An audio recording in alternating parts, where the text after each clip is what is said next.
નવસારીથી સમાચાર મળ્યા છે કે લોકલ ક્રાઇમ બ્રાન્ચે સુરતમાં ખાસ ઓપરેશન ચલાવી ચીખલીગર ગેંગના 4 સભ્યોને ઝડપી પાડ્યા છે।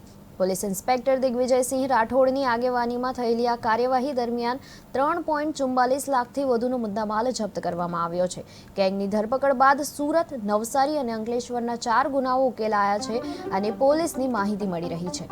ઝડપાયેલા આરોપીઓને કોર્ટમાં રજૂ કરી રિમાન્ડ મેળવવાની તજવીજ હાથ ધરાઈ છે। આવા અવનવા કિસ્સો આપણને ઘણીવાર સાંભળવા મળે છે। આ કિસ્સો છે નવસારીનો, જ્યાં ચીખલીગર ગેંગ ઝડપવામાં આવી છે અને 3.44 લાખથી વધુ મુદ્દામાલ જપ્ત કરવામાં આવ્યો છે।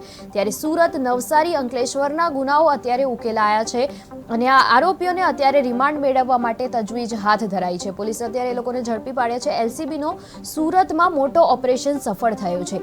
ચીખલીગર ગેંગના 4 સભ્યોને ઝડપી પાડ્યા છે અને આ સભ્યોને ઝડપી પાડીને એ લોકોને અત્યારે રિમાન્ડ પર લીધા છે। 3.44 લાખથી વધુનો મુદ્દામાલ જપ્ત કરવામાં આવ્યો છે। ત્યારે સુરત, નવસારી, અંકલેશ્વરના ગુનાઓ ઉકેલાયા છે અને આરોપીઓને રિમાન્ડ મેળવવા માટે તજવીજ અત્યારે હાથ ધરાઈ છે।